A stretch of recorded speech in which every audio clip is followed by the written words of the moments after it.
It's time for breaking bread with Papa. Hey, don't you know? Hey, it's sourdough. Hey, it's time for breaking bread with Papa. Hey, don't you know? Hey, it's also a show. Hey, everybody, welcome to another edition of Breaking Bread with Tom Papa. I am Tom Papa. Thank you so much for being here today. We have the amazing, legendary Roastmaster General Jeff Ross on the program. I'm very excited. I've known him forever. When I started in New York, he was in New York a couple of years ahead of me, and I've just know him for so long and watched him through the clubs, and we shared a lot of the same history. But I also, on the other hand, don't know a lot of things about Jeff Ross. So it's going to be a great conversation, and he's the first guest to get 2 loaves of bread, and I'll explain why. I want to thank the good people at Sunday Lawn Care for sponsoring today's show. It's hard to imagine, but spring is almost here. It actually is here. We're so close to feeling the soft grass under our feet, but first we need to get our lawn back, and thankfully, Sunday Lawn Care gets your lawn growing and helps to keep it healthy all season long. What's better than a nice lawn? Sunday is offering our listeners 20% off. Full season plans start at just $129, and you get 20% off at checkout when you go visit getsunday.com/bread20. Bread20. That's a fun code. Also like to thank the good people at BetterHelp. This podcast is sponsored by BetterHelp Online Therapy. They offer video, phone, and even live chat sessions with your therapist. See why over 2 million people have improved their lives with BetterHelp. Listeners get 10% off their first month at betterhelp.com/papa, P-A-P-A. That's BETTERHELP. betterhelp.com/papa. I am so excited to sit down with Jeff Ross. He gets 2 breads. I'm not going to tell you why, but he's going to be very happy. He's a Jersey boy. He has a very funny way for someone who's so classic comedy. He has kind of a strange way in that it was unconventional, and he's just so damn funny. The success that he has with the roasts is legendary. He's really opened up an entire side of comedy that just has grown immensely between Roast Battle, the roasts, the Comedy Central roasts, the historic roasts on Netflix, and now touring around with Dave Chappelle, bumping mics on Netflix. He's amazing. He is a comedy mainstay. Such a funny guy, such a sweet guy, and you're going to love this conversation I have with the great Jeff Ross. Good to see you, buddy. Hey. Hi, Tom. I did some baking for you. I did some shopping for you. I heard the bread on Instagram. You did? Oh, the crackling? Yeah. That was your bread. I was wondering. You know, my production company is enough with the bread already. Is it really? Yeah, Productions Incorporated. Why did you go with enough with the bread already? It was a joke I used to do in my act, my early Letterman appearance. And right. It was a poem. It was a love poem from my dad to my mom. Your smile blooms like a bright summer flower. Right. Your hair flows down like a soft rain shower. Your eyes are like open seas, blue from coast to coast. So how come your ass looks like a truck? Enough with the bread already. I remember that. I can't believe I remembered it. I know. I was impressed when you were doing it. I was like, how does he remember this? Then there was an answer one to make it fair. It was yeah. Like, then my mom wrote one back to my dad. It was called, "Put a shirt on, you're scaring the children." That's right. Those poems were so great. Thanks. I love that you were doing those. That was a long time ago. That was my early stand-up. Yeah, that was a long time ago. We'll get back to it. Let me just introduce you to what you've got so far. So this is the bread I baked you. You can take a look at it if you want. And then I have a part 2. If you feel this, it's warm. Ooh. Oh, yeah. Yeah, baby. So this one is straight white bread. Can just I look? Country white bread. Nothing fancy about it, but it'll be good. Can I pull it out? Yeah, go ahead. All right. You have my consent to pull it out. Looks good. How about that? Looks really good. Beautiful, right? Elon Musk is trying to go to that planet. And then this one, this is a different kind of a bread. You can feel it. Yeah, it's nice and warm. Like I would put salami on this and just eat the whole thing as a sandwich. Yeah, you could. It weighs like 40 pounds. It's pretty beautiful. Yeah, it's pretty You made that one or you made that I made both of them. I made both. But that one I made last night, that was the one you saw on Instagram, Crackling. And then this baby, I broke out. It's a little flatter than I like, but this will have a deeper flavor because this is like a malted wheat. This is called a country brown. And this will have a little bit more flavor to it. That one will be great. Toasting it, making sandwiches, doing whatever you want. Thank you. So then also, because we're both from Jersey, I stopped at the Italian deli on the way over. I got you some Parmesan and some salami. And then I didn't know if you're going to be wanting to go savory or maybe cannolis. This is amazing. Yeah, so this is all for you. I did text you, should I come hungry? And you did say, I did. You said, of course. I said naturally, yeah. You could always, I love it. So what is the crackling noise exactly? So the crackling noise is when it comes out of the oven at 450 degrees and it's done baking, and it hits the cold air of the kitchen, the cooler air of the kitchen. So you're hearing the crust just like coagulating. Yeah. Little Pretty good coagulating. stuff. I haven't heard that word in a long time. Yeah. It's probably... I always use that word when I'm thinking about pizza and cheese. I believe pizza is better 5 minutes later. You pull it out of the oven, Right. you eat it so fast the cheese runs off and hasn't solidified. That's right. Is that proper use of coagulating? Yeah, it hasn't coagulated. It hasn't exactly. Okay. Yeah. We grew up not far from each other in New Jersey. Where are you from? I'm from Bergen County, from Park Ridge, Cliff Lake, Montvale, that whole area. Montvale. Yeah. I was in love with somebody from Montvale. You were? Yep. Maybe I knew her. Same age, pretty much. Pretty much. Maybe you did know her. Yeah. Anna. Oh, she was hot. She was great. She was great. She's still hot. Hi, Anna. And how did you meet a girl from Montvale? College. Oh, it was later. Yeah. Right. Where'd you go to school? Boston University. Broadcasting and film, minor in political science. Nice. It was a good education. Yeah, that's a good thing. Yep. Did you like New Jersey? I do. I quote your joke all the time. Which one? I tell everybody. Oh, it makes me happy. Lay people. I just did it. I was at a corporate gig, and someone asked where I grew up, and I was like, I grew up in North Jersey, and I lived in New York, and the whole New York, New Jersey thing. And I always say, this was just Saturday night, literally, new people I just met, and I said, Jeff Ross, my buddy Jeff Ross has the best joke about New Jersey. Where are you from? New York. What part? New Jersey. I'm telling you, Jeff, all the time. This makes me so happy. All the time. Yeah. And I quote you every time. Good delivery. Thank you. New Jersey. I'm New Jersey. Because I feel it. I know it. Yeah. Where are you from? New York. Oh, where New York? They're always so excited. Yeah. New Jersey. What part? Yeah. New Jersey. It's a lot of posture in that joke. Deflated.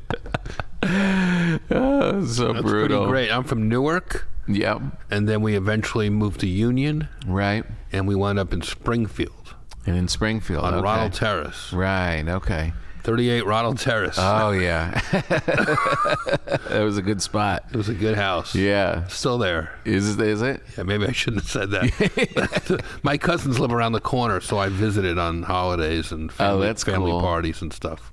We do a lap around Ronald Terrace. Yeah, that's cool. Does the house look smaller? I don't know. It seems about the same. Yeah. I moved out right when I was an open micer, right in the beginning of my comedy career. Okay, after school? Yeah, I lived there a few more years. As my relatives were dying, Right. I just started, living there. Right. And eventually sold it. And I found that I went by in September. My cousin Corinne passed away, and we just sort of the guys took a lap. Me and my cousins took a lap around the neighborhood. And the guy did remember me leaving the note, and I found the note. was like, hey, I hope you have a good life here. We had a good life here. Oh, And really? the guy I sold it to still lives there. So, yeah. Really? Oh, that's great. Kind of a bittersweet memory. Yeah, yeah. Tabachnik's, that was a good deli down there on Springfield. Right. Is that where your dad passed? No, yeah, my dad died in New Jersey in that house, I guess, yeah. It was in that house? Well, he had a cerebral hemorrhage in that house and died at the hospital a few blocks away. But yeah, that was our town. That was our spot. You were young, right? You were a kid. I was a teenager. Yeah. Yeah. So you didn't start stand-up until you went to school and came back? And came back and started a couple years after that. So I got a late start. Right.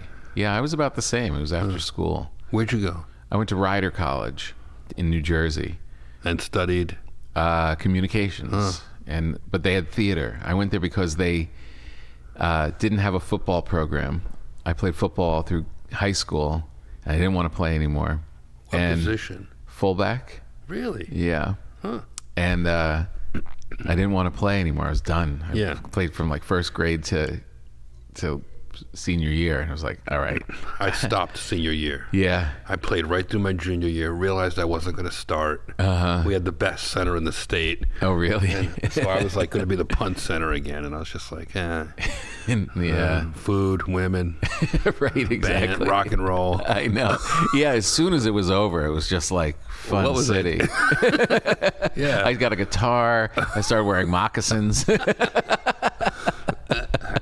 Moccasins are a good name for a roast guy's shoes. Are those your moccasins? Those are your moccasins. I mock people in them. Right? I got to think about how to work moccasins into the roast. Yeah, moccasins are good. It was, it was just over. So there was theater at that college, so I just went into that. But I wanted stand-up, but my parents wanted me to go to school. You did plays and stuff? Mm-hmm. All the plays. Wow. I did all of it. I just lived down in the theater. That was it.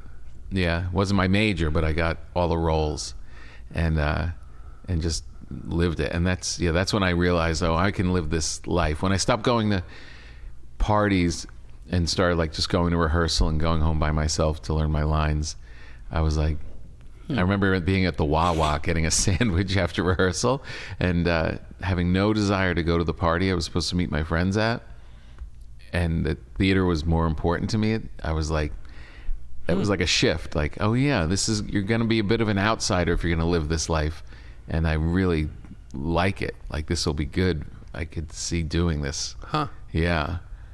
Yeah. And no one pushed you that way. You saw it yourself. Yeah, no one. Amazing. No. I remember when I was at college, Brian McFadden he had gone to Rider and he was headlining Catch in Princeton. Remember that club? Of course, my first road gig. Oh, is it really? Yeah. And they did an article on him, and I was like, someone from Rider became a comedian. And I was like, oh, wow, this is, all right. This can happen. I was, totally finding it Have you ever myself. told Brian McFadden that story? I don't remember. I probably did early on. Brian's a funny guy, an impressionist out of New York. Yeah. I haven't seen him in a long time. No. I haven't seen him in a bit. So where was your first spot then? Was it in the city? I took a class in the city taught by Lee Frank. Right. And my pal Mark Chapin, my college buddy, was the one who said, hey, I just took this class. Yeah. I think you'd be good at it. Stand up? I thought it was a writing class. I was sort of confused. And I said, why would you think I'd be good at this? And he gave me like some ridiculous example of me being funny, making him laugh once. And the joke didn't make no sense. It was like we were walking around Ronald Terrace during like a break from college. My college buddy was with me, and there was some... I don't even know what the joke was. Some Don of Knots was the punchline. Something like my neighbor had a boat and he was showing us a knot that he was making. Whatever I said. He was the Don of Knots. I made fun like of a him. mafia and joke? that was the joke. I don't even know. He looked like Don Knotts, maybe in an ascot. I don't know what it was. I'll have to ask my buddy Mark, but he was the one who said, you got to try this class. It's near the train station, near the bus station in Port Authority. And I was just I was trying to start a production company in New York. I did start a production company, video production. Oh, really? With my college buddy, Brian. And My heart wasn't in it. We weren't really hitting. We wasn't really making it. And as a hobby, as a release, a creative outlet, I took this comedy stand-up class. And it was 10 classes, 10 Tuesdays. And on the Monday before the last class, I went to an open mic at Ye Old Triple Inn. Oh, man, I remember sitting in there. Really? Yeah. 54th Street. I sat in there before I did stand-up just because I heard it. And, like, I'd never been to a comedy club, and I was like, I can get up. And I was, like, buzzing, I could just be, I'm, like, one step away from getting on stage there. Because they gave you, like, 3 minutes, right? They gave you it was very quick. Somewhere I have a little micro cassette of my set. You do. And I was telling catering stories. Uh-huh. I didn't really have an act. Right. I sounded like Richard Lewis. I looked like Andrew Dice Clay. I was 23. Yeah, it's so great. And I just sort of got through it. But my jokes didn't really work, or my stories weren't that funny. They didn't really get laughs. But I got heckled by some sailors in their white uniforms. Fleet Week? It was Fleet Week. Oh, wow. And I kind of like handled it well. And a chick came up to me like, "You're funny," and like walked away. And I was like, "Oh my God, all my problems are solved." I don't know. I was a fat loser living in New Jersey with my grandfather. Right. Like I had no game at all, no life, no social. I was just So it really saved me in so many ways. Oh my God, that's amazing. Yeah. I distinctly remember a girl coming up at my first bringer show at Stand Up New York. And remember that pizza place that was on the corner? Mm-hmm. And I was in the pizza place. Right next to Stand Up New York. Right next to 78th Street or 79th Street. 78th Street, and right Broadway. next to it on the corner. And it's like a Dwayne Reed or something now. Oh. And yeah, it was a pizza place right there on Broadway. And I'd done the bringer show. And I was in there eating a slice with my buddy. And a girl came up to the glass and banged on the thing and was like, "You're so funny." Wow. And it was like that stranger, like in your story, it was like it meant everything. Some stranger went out of their way to come up and say, "Oh my God!" Right. And you turned around and Davidbrenner was sitting behind you. Womp, womp, womp. That's beautiful. He used to have a joke like that. That's why I made me think. Like he was one of his famous bits. Davidbrenner, a great comic in the 70s and 80s. I guess I didn't really know him, but I'd see him. Yeah. And he'd pop in to Catch on the Upper West Side, and he had that. He had a joke. That, a joke version of what happened to you. Right. Some crazy old lady was like, "You're so funny." Then she looked at the guy next to me. "You're so funny." And then she looked at the lady on the other side. "You're so funny." So before you took the class and your friend, this is great, by the way, because I've known you pretty intimately for so long and don't know the answers to these questions. I love this. This is great. When do we eat? Do I get to eat any of this? You could eat everything. I would save the bread. Okay. I would go cannoli, cheese, or salami. Yeah, that's all yours. All right. And if you want to rip apart the bread, by all means. I want to taste it with the. You do? Yeah, a little bit. Aaron, do we have a serrated knife? We do. Would you mind? Rather than just tear at it like raccoons, I'll cut it for you. Do you have a good knife at home? Yeah. All right, good. I mean, yeah. It's well versed in. I have a thing where even on stage when people are eating in front of me, I get. You know how like some comics will be distracted if someone's not laughing or someone's got a provocative outfit. You're staring at someone's, cleavage. Me, if they're eating in front of me, I have a hard time doing my act. There's been times where I've eaten people's mozzarella sticks right off their plate at the Comedy Cellar. I know. When sometimes they offer it to you, like, "You want some?" I'm just like, "Yeah, but I can't right now." Yeah. All right. If I'm doing 20 minutes, I'll pass. But if I'm doing an hour, I might just eat someone's, French fries. Right. Exactly. Yeah. I'm gonna cut this one. That white one's gonna be better toasted. This one's gonna have a really good flavor, though. Oh, I can't wait. Thank you. You're welcome. That's perfect. Yeah, that's perfect. Nice, light and spongy. Oh yes. Right? Oh yes. Come on now. Come on, Tom. Come on now. You're an artist. I do it. I can't believe how long I've been doing it every single week. How long? probably 6 years, 7 years. Making bread. Yeah. Before Constantly. the podcast. Before the podcast, before the pandemic, just been doing this for so long now. I can't believe it. How much work goes into a loaf of bread like that? Like 2.5 days. Days? Yeah. What? Yeah. It's Because so the opposite of comedy. Instant gratification. I thought of a joke. I'm going to go out tonight and do it. I know, but there's something also very comedy-esque about it, in that you're going to fail, you're going to try things, it's going to screw up. Like, it's humbling also. That's the connection with To comedy. get it right. Like when Seinfeld would say, I turn my head to the left, no laugh. Turn my head to the right, big laugh. Yeah, right, exactly. Oh, so great. Yeah, all that kind of silly stuff. So yeah, I've been doing it for a long time, and I was like, I make it all the time, and just like bring it to comedians. It's really kind of crazy. I catch myself every once in a while like, what are you doing? But I just really love doing it. Do your neighbors, they must like stop by and pretend that they're They just love stopping it. by, right? Yeah, I'm like the weird guy And in the cheese, neighborhood. This is such a I treat. say to my one neighbor on the other side, whenever I bake too much, because I always bake it regardless of I'm not thinking of who's getting it all the time, and sometimes I'll end up with 2 or 3 loaves that, and I just tell my neighbor, I text my neighbor, to the street. And he knows that means we're going to meet on the street, and I'm going to give him something that I've baked. Yeah. Oh, that is so good. Oh, good. I'm glad you like it. Wow, with the cheese and the pepperoni. That's You're right, the flavor. That's heaven. Well done, pal. I'm glad you like it. It's also cool when you know who you're baking it for.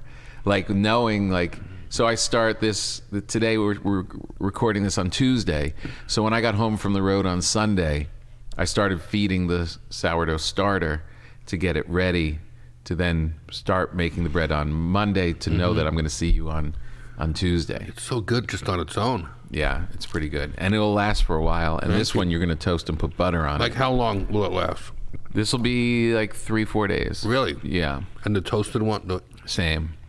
Yeah. And all you have to do is just throw a towel over it. And you'll When you like a dish towel, or when you nuke it, or I mean toast. No, like Just when to it's keep sitting. Yeah, when it's just when you have it at home. just If to you're- keep it the air just keep from it hitting fresh. directly. Yeah, if you keep it out, it'll shorten the amount of time. But you don't want to cover it in plastic or anything like that, because then it's too much. It needs So a little air. A little dish towel. Yeah, exactly. Oh, I'm Or learning just so keep it in the much. bag. That would work too. This is so good. Yeah, I'm Folks, glad if you like get a it. chance, come on this podcast. If you have time, if you can find it in your schedule, become friends with Tom Papa for 25 years, and then get on the podcast and eat some of this bread. It's really true. I'm trying to figure out how could I get bread to more people. But I'll try and kind of figure that out. Like that would be your merch. Yeah, it could be a side hustle. Because people ask about it all the time. I post about it more than I do anything else. It's like comedy and bread. Right. Yeah. If I could sell it to people, it would be pretty great. It would be pretty great, but I don't know how you do it. I know some Papa's bread. A bakery Big would Papa's. be the logical. I know that would be A podcast bakery. podcast bakery. Haven't seen that. Yeah.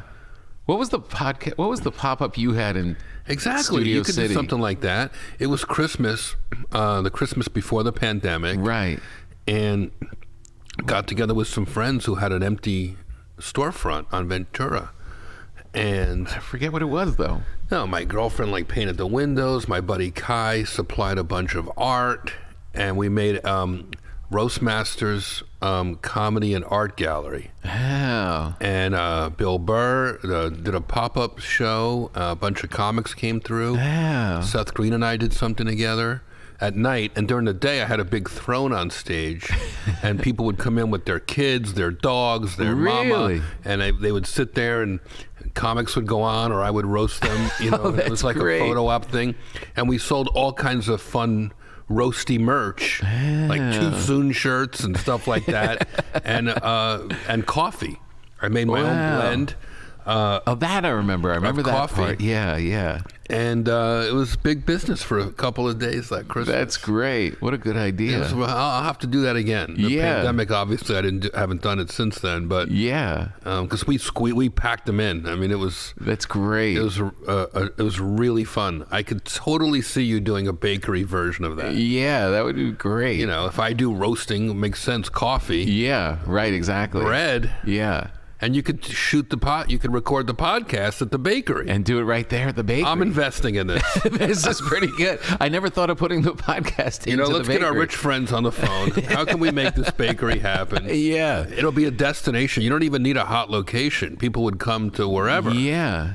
And I don't have to be the guy in there baking. At 3 in the morning. I can get a baker and have him do it. Well, you'd have to, or her, but you'd have to. It would have to be your recipe. It would have to be your signature recipe. It'd have to be my sourdough starter. And obviously Wolfgang Puck isn't like peeling carrots. You don't have to quit comedy. The whole idea is that your fans go, maybe Tom will be there. Right. Do the podcast once a week, twice a week from there. Yeah, You'd have a real scene. That would be so great. You could even try a pop-up for the holidays. Right, just do one for a month. Do a live show there. I like this idea. I love this idea. I'm so glad you're here. BetterHelp. Everybody has problems. Everybody has things that they have on their mind. Everybody needs to be able to talk to somebody. And sometimes the people in your life really don't cover it. Sometimes you need help from the outside. BetterHelp is online therapy that offers video, phone, and even live chat sessions with your therapist. So you don't have to see anyone on camera if you don't want to. It's much more affordable than in-person therapy, and you can be matched with a therapist in under 48 hours. It's pretty great. Look, we're all coming out of this new thing, out of this horrible pandemic, and we're trying to find our way, and it's been a mental shift for everybody. Whether you feel strong and just need to talk through where you're headed and what you're doing, whether you've got real issues that you'd like to really dive deeper in but don't want to go to a therapist in person, the people at BetterHelp are there to help you. Breaking Bread listeners, you get 10% off the first month. 10% off. Come on, guys. You need a therapist not to call these people. BetterHelp.com/Papa. That's BetterHelp.com/Papa. Give it a try and see why over 2 million people have used BetterHelp online therapy. Just live a better life. Give yourself a chance to be happy. What's wrong with that? You know, there's so many people in my life have really, really benefited from being able to talk to somebody other than me. So that's what the good people at BetterHelp will do for you. I also like to thank the people at Sunday Lawn Care. Sunday can help you grow a beautiful lawn without the guesswork or nasty chemicals. No more putting horrible things on your lawn that is going to make your pets sick and your family sick, and you're going to feel guilty about it as you're going to sleep at night thinking, yeah, my lawn looks great, but I'm also dousing it with chemicals. Traditional lawn care lays down 90 million pounds of pesticides each year. Sunday is different. They're on a mission to change how people care for their yards. Sunday. Most of us don't even think about our lawns in the winter, but it's this time now to prep for the year. Spring is here, and get it going. Their custom plans include fertilizer, everything you need to easily care for your lawn, and with ingredients like seaweed, iron, and molasses, you can feel good with kids and pets being around. All you have to do is visit sunday.com, put in your address, and their lawn analysis does the rest. Then you use soil and climate data to create a personal nutrient plant delivered to your door when you need it. Just attach the ready-to-use pouch to a garden hose, spray it. It takes less than 15 minutes. And Sunday's offering you, our listeners, 20% off. Full season plans start at $129. You can get 20% off at checkout when you get sunday.com/bread20. That's 20% off. Custom plan, getsunday.com/bread20. All right, back to you. Yeah. Oh, okay. So when you, it's surprising to me that you weren't thinking comedy before this, No. because you have such a classic persona. You have like the timeless comedian vibe, which is so cool. I was thinking about it on the way over here, actually. You really have this, you have this timelessness to you, like the very classic, you could take a comedian. I could take you and plop you into the Catskills, or I could plop you into the Show of Shows, and like all this classic comedy, and you would blend in perfectly. You have that timing, you've got that vibe, and yet there's also this part of you that stays so relevant with a very young audience. It's not like you're like outperforming to 80-year-olds. No. Your audience is actually younger than my audience in a lot of ways. And I wanted to ask you that, like, how do you keep the young people coming? That's an interesting question. I don't analyze it. Whatever I do instinctively. I have a theory, and I appreciate everything you said, and thank you. I used to take it as an insult when people go, "You're old school," because, a long time ago, I didn't have the confidence. I didn't understand who I was. People go, "Oh, you remind me of the throwbacks," and I didn't know those guys. Right. I didn't, and those gals. I didn't know them. So to me, and my friends later on became Buddy Hackett and Milton Berle, and I knew them all. Right. Shecky Green and these sorts of comics. Yeah. So I get where it comes from, the roast and the Friars Club. But I was like, I see them more as kindred spirits in my life rather than I'm emulating them. I feel like I am one of them. Yes, just 100%. in a different time. Totally. So I didn't think I was influenced by them. I just felt like Yeah. some weird misfit toy that got thrown into another generation. Right. And maybe it's the Jewishness, maybe it's the West Coastness. I mean, the East Coastness. I never felt like it's funny that you didn't grow up like studying them, learning them. You just were one of those guys, and it's like, it's kind of a little magic there, actually. It's kind of magical. Because I didn't even connect that part because you did become friends with all those guys, but you were those guys before you even met them. I wasn't even into that kind of comedy. Yeah. My parents were.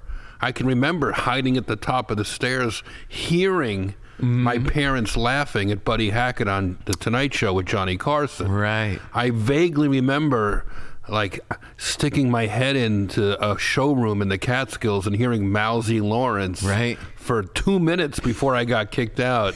I am woman, as you know, 'cause I sit down when I go. And but when I started buying albums and listening to comedy, to me it was the rock and roll comics. Eddie Murphy, Steve Martin, Cheech and Chong, the Blues Brothers, Saturday Night Live. I was into these rock and roll comedy acts that played arenas. Yeah. So it really was this sort of odd, happy accident, time machine warp thing that happened to me. Yeah. But to answer your question about keeping the audience younger, I think part of it is, and I always say this, I saw this with Jim Carrey, with Robin Williams, and even though I'm not like them at all, my style, I feel like comedians are ageless. Robin Williams could make children laugh. Right. Jim Carrey could do a kids movie and an adult-themed serious drama. Yeah. And I always thought that was the key to longevity. Was that your audience could grow with you, and when I got opportunities to like, hey, Justin Bieber wants to get roasted, I go, oh, perfect. Right. And how do you be the elder statesman on that show without sounding old? Right. And I saw a lot of that. Like I saw a lot of old Friars guys start to sound old. Right. Even guys our age started to sound old. Right. Complaining about their mortgage, their kids. Right. And I go, oh, you know what? I got to remember not to do that. Yeah, I know. And talk about the things that everyone wants to talk about. Right. Not just curmudgeons. Right. Exactly. And I think somehow reading a lot. Yeah. Listening to music that's not always just the Beatles. Right. And I do listen to the Beatles, but I'll also listen to Megan Thee Stallion too, and Cardi B, and keeping my influence. Like, artists have to keep. You know, the pandemic was great because it focused a lot of people on downloading new influences. You know, whatever you were doing during the pandemic, I feel like that should come out in your art now. Right. And you can't. I learned this in film school. Yeah.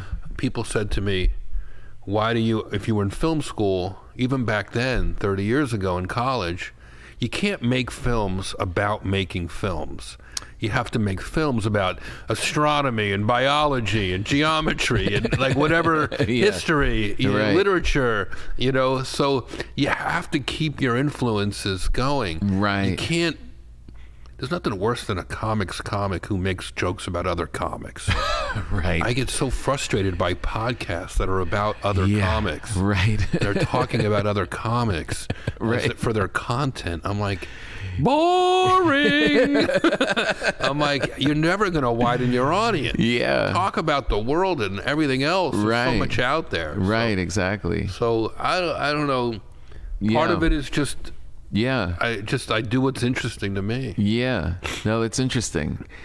And you also, I think the roast part of it, it's just, you know, like you said, you're never thinking about like, how am I going to reach this audience? It just kind of happens from what you do.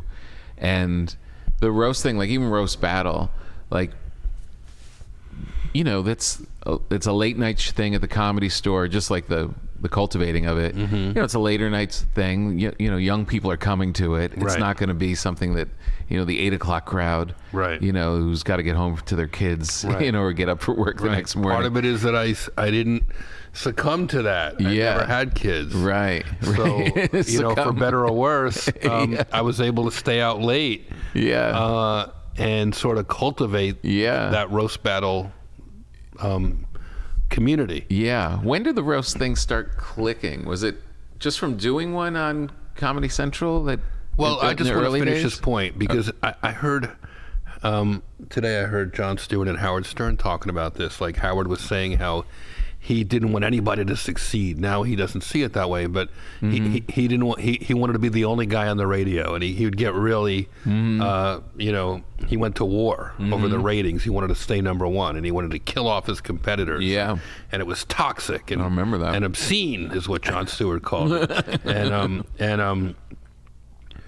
I made a decision not to be that way pretty early on. Like, it got to a point where everyone was calling, you're the roast guy, the roast, but they can't do a roast without you. And then I started to see, like, that's really a nice feeling, but it's also a trap. Right. Because then you start to be the funny guy on an unfunny show. And I'd been there. Those untelevised early Friars Club roasts, people would bomb, and people would go, you were the best one, you were the best one. And I was like, that's not really a compliment if the show sucks. Right. Compared to what? So then I go, oh, you know what? I like when other comedians, newer comedians, get discovered on the roasts. And we know so many that happened. Oh, yeah. It but became more a thing. importantly, I wrote a book. Like a dozen years ago, How to Bust Balls Without Burning Bridges. Right. And a lot of the interviewers, when I was promoting the book, said, why would you give away your secrets? It was like a how-to on joke writing and roasting and how I would prepare. And here's the structure of some of these types of jokes and how to put on a good roast. It was like a recipe for a roast. You know, like get somebody who's a good sport, you know, on a special occasion. And a lot of the interviewers said, why would you give away all your tricks of the trade? And I really thought about it because I was doing it instinctively. And I said, you know what? I'm not going to get toppled if I keep giving it away. Right. I'll just be creating a bigger appreciation for all this. Yeah, right, exactly. Well, I want young, funny comics of all shapes and sizes to get good at it. Yeah. So that it's a culture. And the whole form just rises up. Exactly. Yeah. It's like the Elon Musk thing about the electric cars. It was like he wasn't going to try and hold everything in secret. It was let everybody make electric cars. Let's go. Let's all go. Let's move into new territory. And now you're not just the guy who owns a company, you're the guy who like made electric cars happen. Right. It's a much bigger legacy. Right, exactly. So I really enjoy that part of it. Right. And then eventually, you know, Julie Seagal wrote a roast battle book about the early days of roast battle. And Wow. you see how the roast battles and the roasts are now in a dozen countries. And Wow, that's amazing. Everywhere I go, it doesn't Yeah. matter if I'm in Europe, they know the roasts. Yeah. And I get emails from Russian roast battles and Mexican roast battles, and it's like, yeah, this is like, that's so great. you know, you can never hold on to your little piece of land in show business. We all know that. Right. Everybody's jealous of somebody else. Right. Right now, Tom Cruise is going, that fucking George Clooney gets all, you know, like there's no winning in show business. Not everybody's going to get the Oscar. Yeah. So you have to enjoy the process, enjoy the community. Mm-hmm. You know, I always, another thing I try to tell myself is like shows, pilots, movies, scripts, it all comes and goes. It's our relationships that sustain us through our life, through our career. Yeah. You know, you meet That's somebody exactly right. in the beginning, and if they're a good person, you hold on to them. Right. And when the chips are down, those are the people that'll pick you back up. Yeah. And when you're on top, those are the people you can choose to work with. That's right. And that stuff is what's, I believe, given me some life and longevity and some happiness. Yeah, that's great. When did you feel like were you always this zen about it? Like, were you in the early days? No. When you weren't getting stuff? Well, you know, that's always the hard part, is when we're not getting things. When I wasn't getting stuff, I would be driven. Right. Not necessarily by jealousy, but by desperation. But once I started getting stuff, I had a little bit of that proprietary animal instinct, get out of my space. Yeah.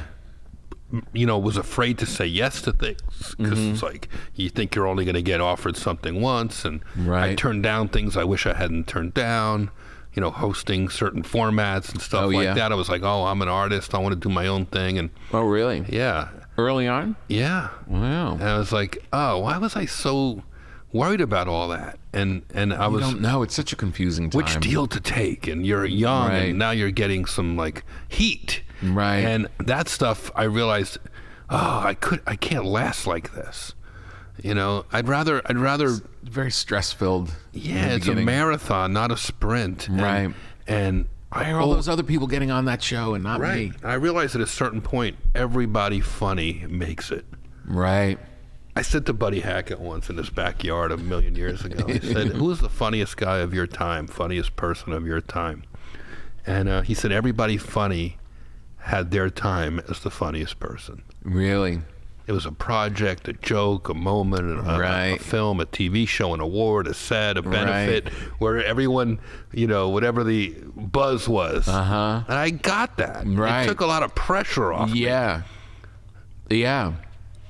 It takes the pressure off it, but also the pressure gets taken off when you're hearing those things and seeing those things after you start feeling a little more secure. Early on, it's panic. Like really early. Well, I couldn't believe I was a comedian. I couldn't even believe any of it was happening. Right. I made a promise to myself very early on. You know, when you experience loss as a kid like I did, it puts things in perspective pretty soon. Yeah. So I was like, wow, I get to stand on stage in a free country and say whatever I want for 5 minutes at all these open mics. Like, it was like the most punk rock thing I thought I could do with my life. Right. I wasn't going to be a singer and a guitar player like I dreamed of as a kid. Yeah. I was terrible, and I knew I was terrible pretty early on. Yeah. But suddenly, like, free speech. I was a kid drawing, like, Dead Kennedys logos and swastikas on my notebooks as a kid, then going, in any other country, I'd be arrested for this. You know, like, Right. But in America, I could do it. So I said, when I finally got on stage that first time, I said, boy, I've been really hurt as a young man with loss. Yeah. If someone took this away, I can't let this get to a place where it hurts me. Because I could really see myself getting addicted to this attention. Hurts you how? Like the rejection, the struggle of being a comedian. And then Like you were scared to get too close to it? Right. So I made a promise to myself that if I did it once on television for 5 minutes, I wouldn't care if I ever did it again. Of course I would care, but I wouldn't let it crush me. I'd find some other fun thing or to do with my life. Right. Or meaningful thing to do with my life. And was that a way to just protect yourself if it all went away? That was my suit of armor. That was my suit of armor. Right. Yeah. I know I did it, but I'll be okay. That's why when the pandemic hit, I was like, okay, well, here's a test of that. Mm-hmm. And I was okay. Yeah. I didn't miss it the way other people missed it. Yeah. I was okay. It was the only time that we would ever take a break. There was no other way. I'd taken another break here and there, and just to I would do other things. I was producing and writing, so but yeah, it was a good test of like, I'm more than my act. Right. I'm more than my name on a marquee. Right. Yeah. And I think that's important. It is important. I mean, I have it from the family around, like, right. You kind of are reminded that every step of the way, right? As these people are growing in your house, right? They need you, right? They don't care. You got a new tag for your bread bit, right? Yeah, exactly. Yeah, I remember very early my wife putting on me on Conan or Letterman or something on TV, and my daughter's jumping in front of the TV and dancing to us on the couch. Like, we're the important ones. They were like doing their whole thing. It was like, yeah, they're right. They're right. It's beautiful. And I have a very close family, and I have very close friends and people who rely on me. And, I like to think at times I'm everybody's rabbi. My friends have told me that. So, so there are things that are in a lot of ways more important than show business. Yeah. Bob was that way, very much so. Mm-hmm. He was, and you were the first person I thought of when I heard the news. It was so devastating, and he connected to so many people, but you were the first one that I thought of, and thank you. And you just saying that, like, the people in your sphere think of you as the rabbi. I think people thought of him the same way. You guys had. He was mine. Right. Yeah. When I got down or had a question or had it was Bob. Right. His email was Bobby Daddy. Right. I call him Bobby Daddy. Right. Like, this doctor doesn't know what he's talking about. Do you know another doctor? Like, are you on this medication? Because he's trying to put me on this this cholesterol, and he knew. Right. And when some doctor sucked, he already knew that doctor sucked. Oh, really? And he knew everything. You're right. And those people are so valuable in your life. Sometimes I feel a little bitter because Buddy Hackett was that for me too. Was he really? He died, relatively young compared to some of his colleagues. And then it happened to me again with Bob. And I'm like, why do I keep picking these guys that crap out early to be my best friends? It's like, I know. Like, I got to pick healthier friends. This is really depressing. I know. But it really, Bob's death really helped coagulate a lot of the other relationships in my life. Mm-hmm. I spoke to 3 of Bob's dear friends today. We're checking in with each other more. Right.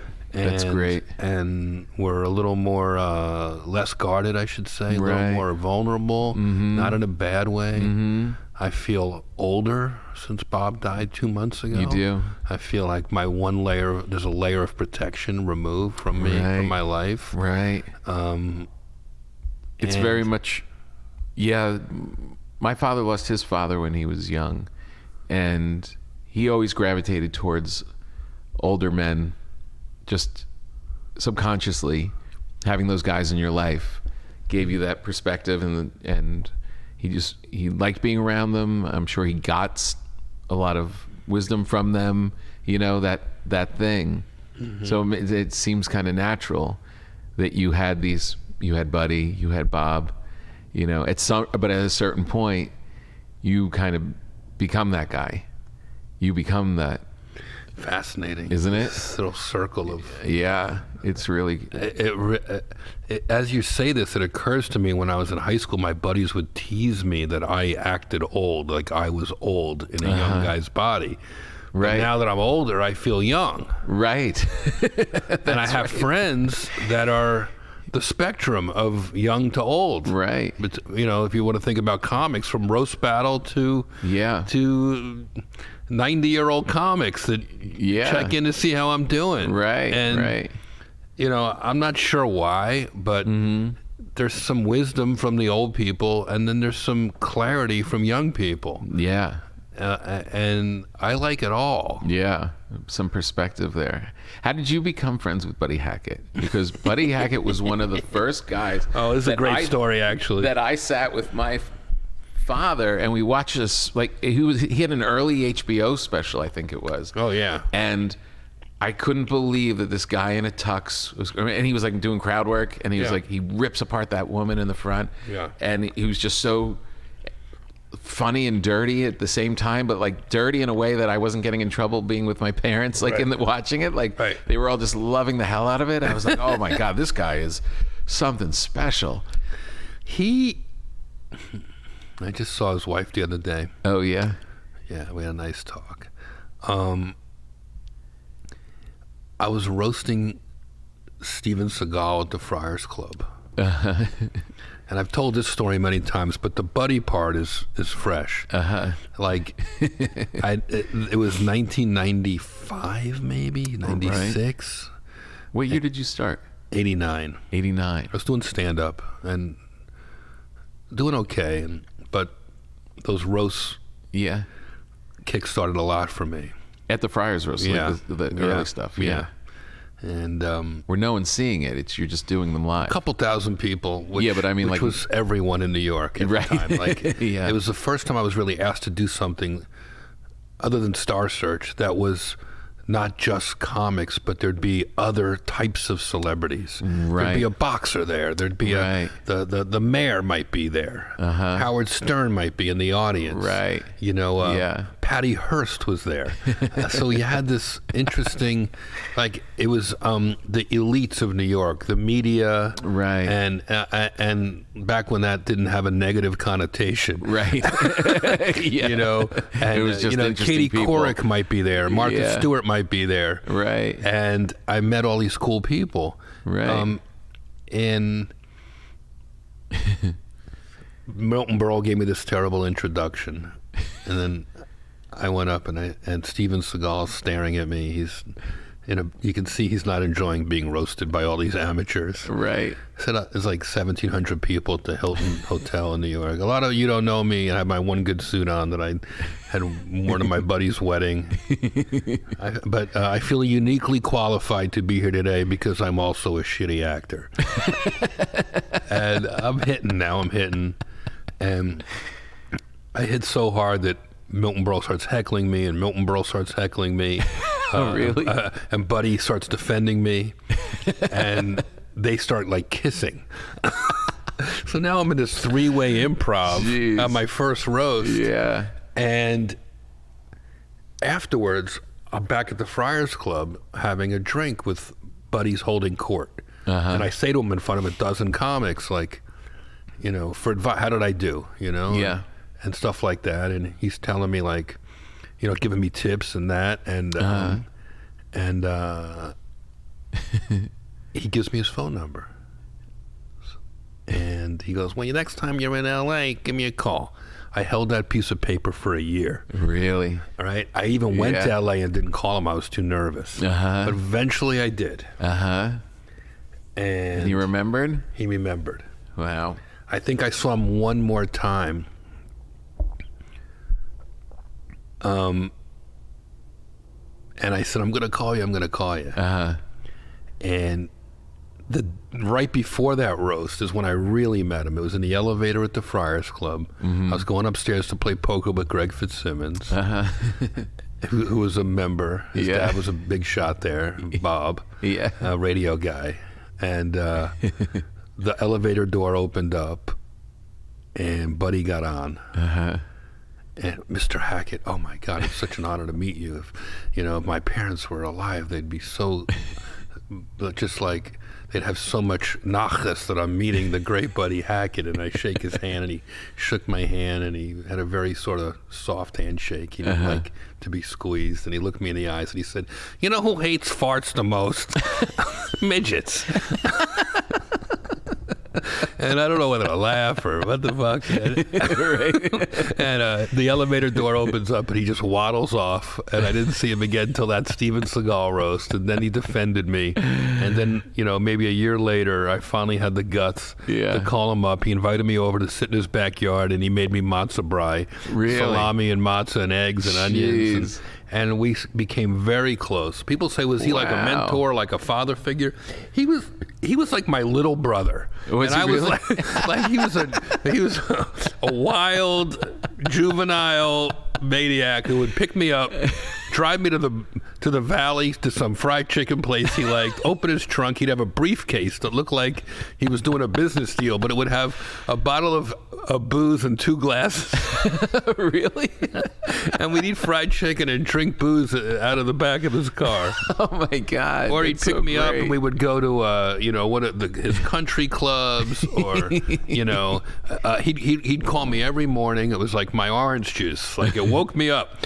He would call you every morning? He'd leave an answering machine message if I didn't pick up, and I have hundreds of them somewhere in storage of just him leaving jokes, and he would just call me up, like a farmer walks into and just, he'd have all these jokes. He would just try them out on me. And if I was doing a big roast, I would call him and I'd read my script to get his take on it. Right. And we were pals. He was my buddy. So that sounds like it was quite some time, like 10, 15 years? Yeah, we had, I think he died in 2003. So we had about 7-8 years. Yeah. That's amazing. Yeah, he died suddenly at his beach house in Malibu. How old was he? He was in his early 70s. Was he really? Something like that. Wow. He's one of those guys that you couldn't guess his age. And, well, like I said, comedians are ageless. He had this, he was doing those Disney cartoons, and he loved to brag about all his money, and had this amazing house on Whittier in Beverly Hills. An amazing house. Was it? Yeah, amazing. Every time I drive by, I get a little steamy. Yeah. He was a really good guy. That's great. Guns, politics, like... women, like comedy was like number 10 on the things he was an expert on. Really? He knew about everything. He was just an old rich guy. I could ask him about anything. Golf. I didn't play golf, but hearing him talk about playing golf with Frank Sinatra, and, like one time Marilyn Monroe gave us all blowjobs. Just like you never knew what was right or wrong and serious. He was so funny. He didn't even care. And, God. And it was just so interesting, and it was. We went to parties together, and he got to know my friends, so he was just the best. He was just the best, and he only wanted to help people. Right. Him and Sherry, his wife, they wanted to help animals. They had an animal sanctuary. And they did. She's still very involved in all that. And that's amazing. Wonderful, wonderful guy. Did she corral him in a way? Like, whenever you hear these guys are like she that, tolerated him.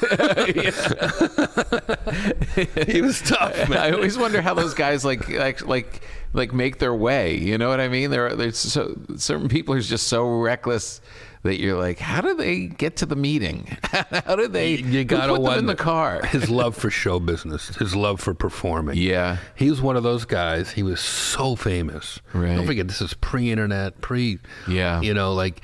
He'd walk into a restaurant, let's just say the Friars Club in New York, or some Hollywood spot here, and he'd just walk into the front. There was always a maitre d' back then, and always, and when Buddy walked in and heads turned, right, he would just start talking to the whole room.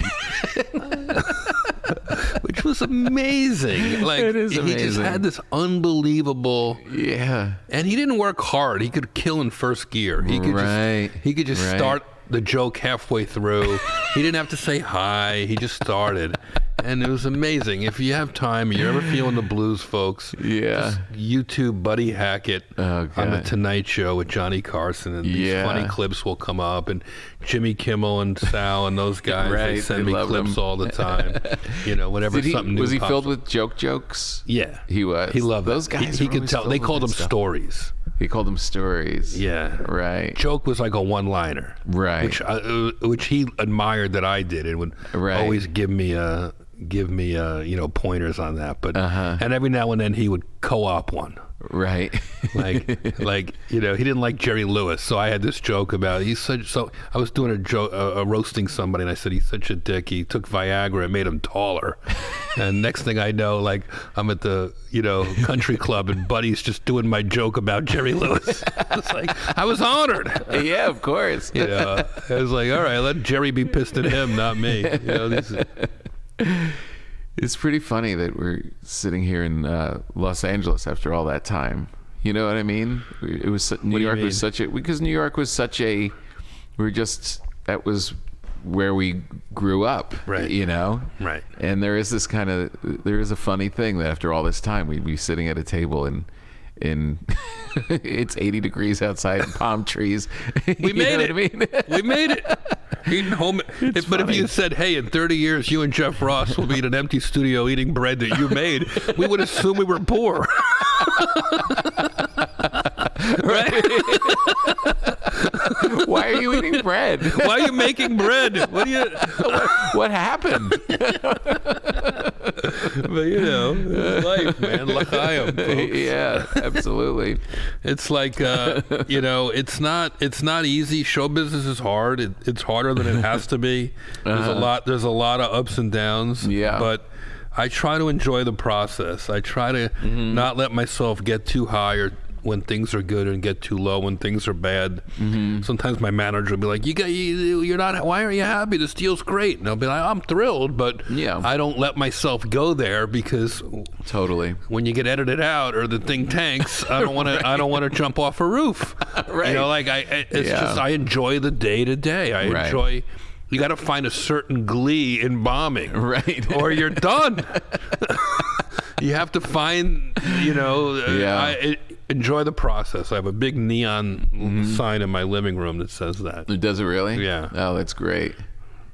Do you find that working the way that you work, you can do it on stage and just kind of like store it up in your head rather than sitting and writing stuff down and like working out jokes? I know if you have a roast coming up, you'll get specific about it. That's more of a targeted thing with an end date, like training for a big game. Like watching you and Attell go and do bumping mics. Right.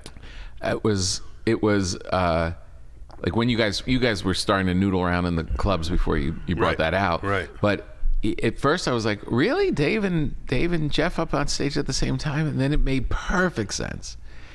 It made Thanks. Yeah, because that's where you're working, that's where he's working. It was like, and then put them both on stage at the same time. It was always, I like to have a plan that I can deviate from. Right. And if I get off stage and I didn't stick to the plan, it means I killed.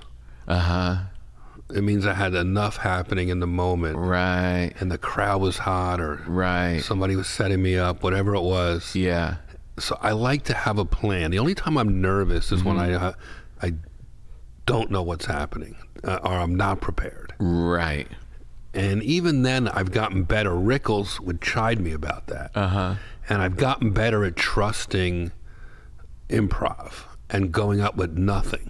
He would chide you about? He would tease me about over-preparing. About over-preparing. And he would actually humiliate me about it. Really? A couple times. And I really, he respected me, but we weren't necessarily close. Right. Like we had times where we were close over the years, but like he always teased me that I was Buddy's guy. Oh, I'm not Buddy Hackett, so... and there was a little real truth to that. There was definitely some teeth to that.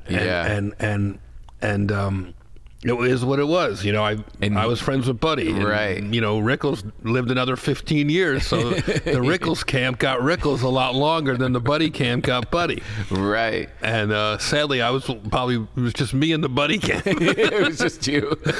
But no, Buddy had a lot of people that loved him. He really did. But I've learned over the years that I can trust my accelerator if right. Yeah.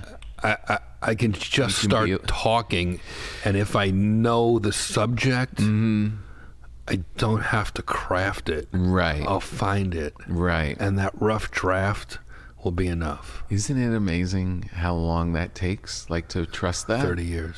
It's crazy because... And it took getting pushed off the diving board. Yeah. By Rickles. Right. Yeah. I mean, that thing of I have to remind myself sometimes, when you're going in, it's no, you're funny. You've got, you have to keep reminding yourself, you have a lot of hours up here. This is going to be... Here's a story I've never told. It's going to be okay. Here's a story I've never told. See how to tell this. I was very honored to be invited. All right, I'll back it up even more. John Stamos' 50th birthday. Uh-huh. It's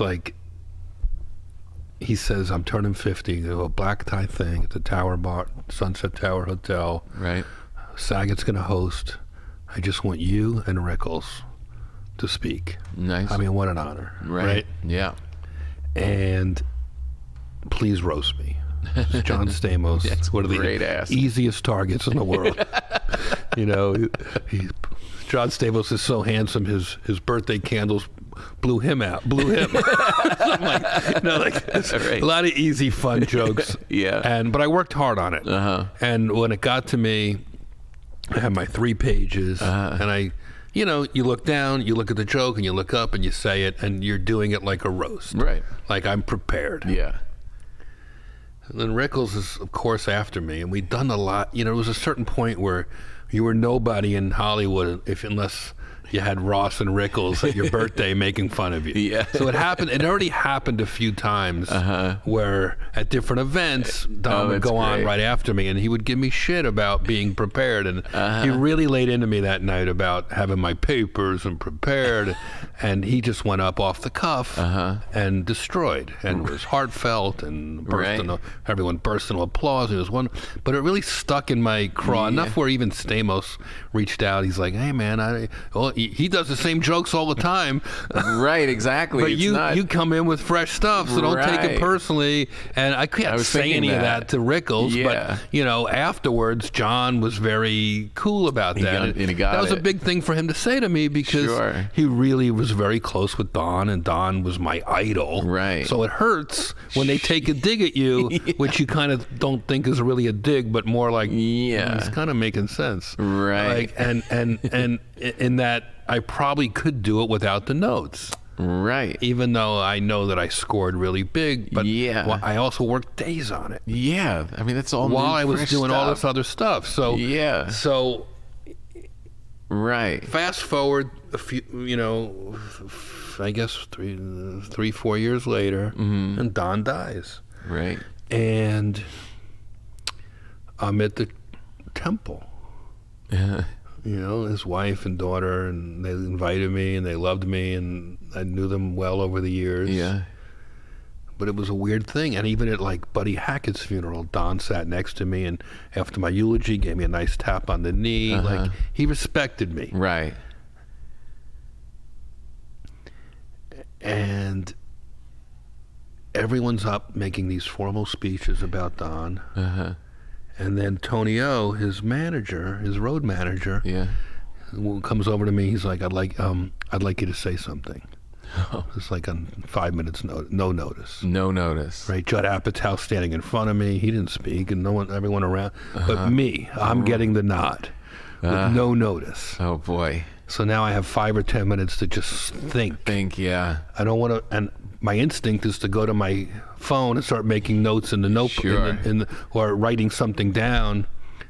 Yeah. And then I just saw Don in my head going, "Just talk. The fuck you doing? Yeah. Just talk." who's more of an expert on Don Rickles than me? Right. Than Jeff Ross? I'm yelling at myself. Right. And that's what I did. Yeah. I just talked about him. And it worked because it was fresh. It was from the heart. It wasn't scripted. I didn't have an agenda. I wasn't trying to get anything off my chest. Right. I was just there to make people laugh and to honor my friend. Right. And an idol of mine. Right. And it went over really well. I remember Judd kind of looking over back at me like, we should all have someone talk about us when we die like that. Wow. Did you mention the notes in the? I probably did. Yeah. I probably did. I bet you did. Or I would probably, more off the cuff, like, Right. Don would be proud I'm not using notes, that kind of thing. Yeah. But, I talked about when I met him over the years, and I have a beautiful note from him from when I was a beginner, I performed at a tribute show to him as a young comic, and he wrote me this beautiful note. Wow. You're a funny young guy with a big future, that kind of thing. It's hanging in my house. And that's the best. But here's a good one. Milton Berle's funeral. I had just been there at this same cemetery a few months earlier, for Buddy Hackett's funeral. Actually, I think I forget the order. They died within a year or two of each other. Yeah. And I remembered, I guess it was Buddy's funeral. That I remembered there was this bathroom behind the whatever you call it, where the coffin is and the podiums, and I knew there was like a little altar. I guess so. Yeah. There's a little family room I remembered from Buddy's funeral, where a little powder room. Right. Not a public restroom. Yeah. Yeah. And now it's, I guess, Milton Berle's funeral, which was long. Very long. Yeah. And I didn't speak, but I'm just sitting there as a guest. Milton and I were good friends, and I was just still that young comic, Yeah. And the service ends, and everyone's heading out to the grave to put the casket in the ground. Right. Everyone rushes to the bathroom. There's a lot of old people there. They got to pee. Yeah. And I see the lines forming for the restroom before everyone goes out to the plot. But I remember that there's this little family room right in the back. So I run back there, like, fuck it, I'm not part of this family, but I know where that is, and I'm gonna go pee. And I'm in there, Tom, maybe 45 seconds. Quick pee, wash my hands, right? Yeah.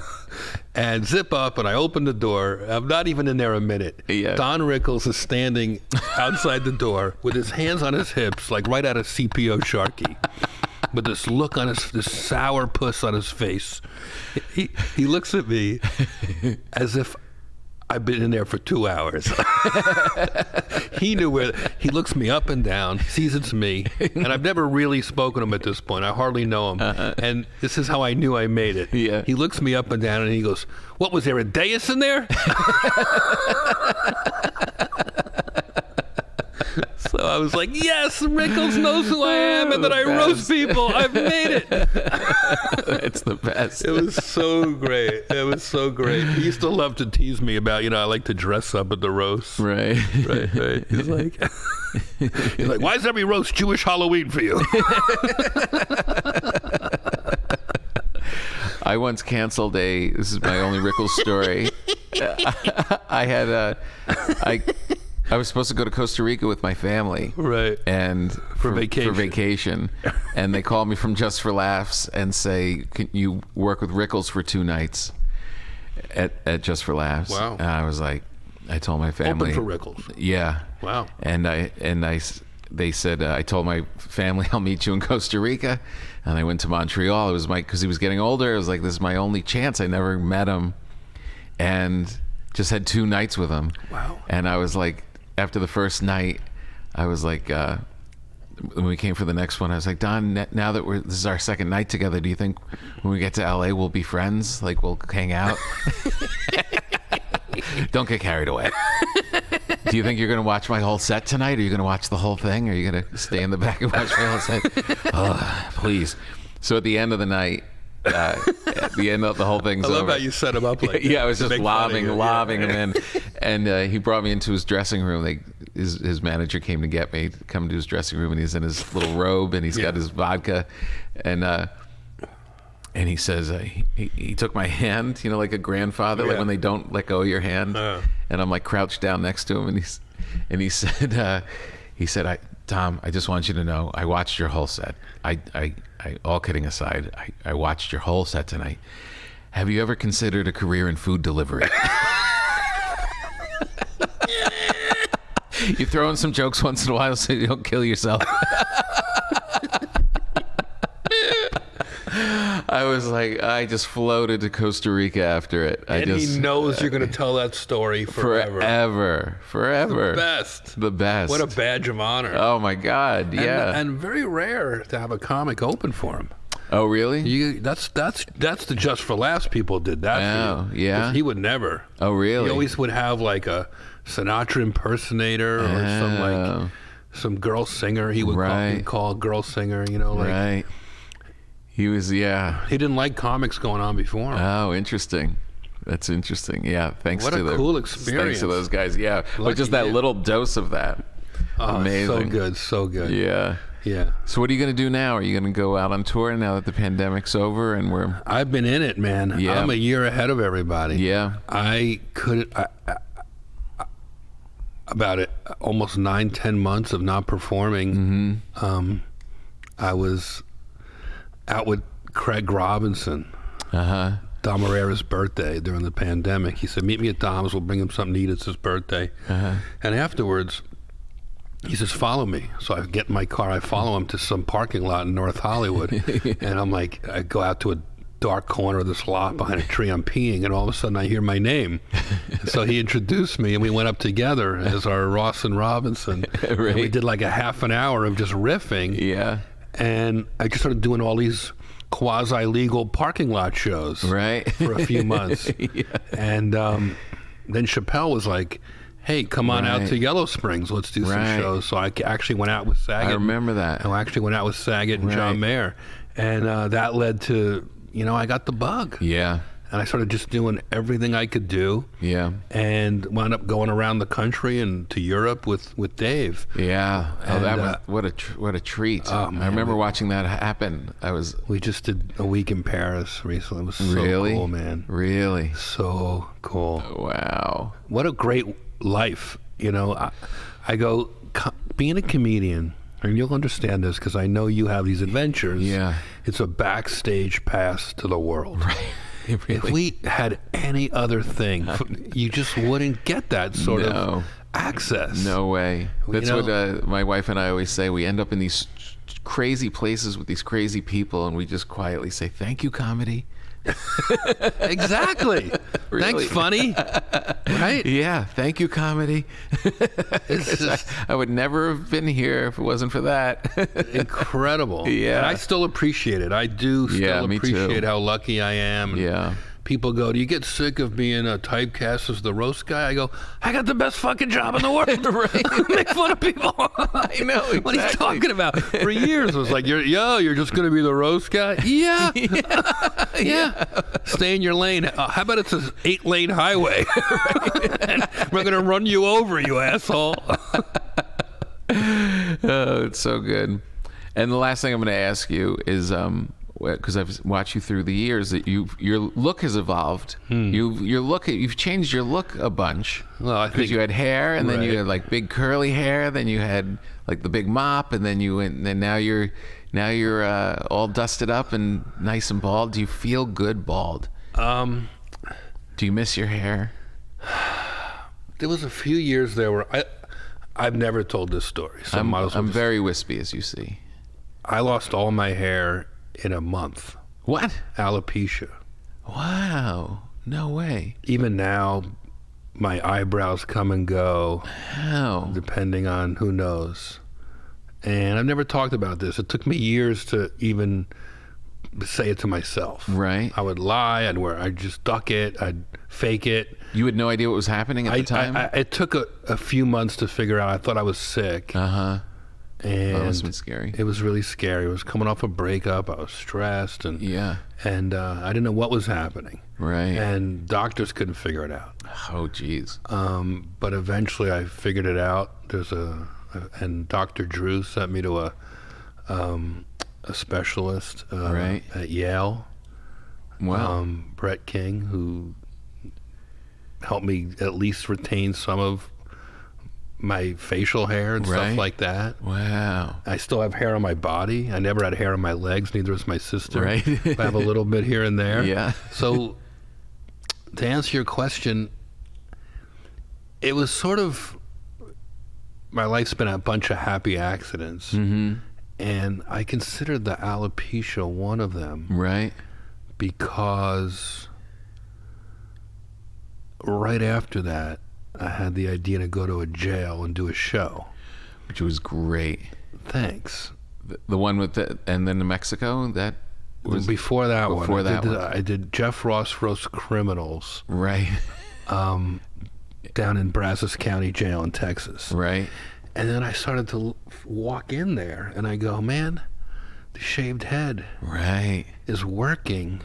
Right. The mop would have looked like, they would have hated me. I would look like their lawyer. Right.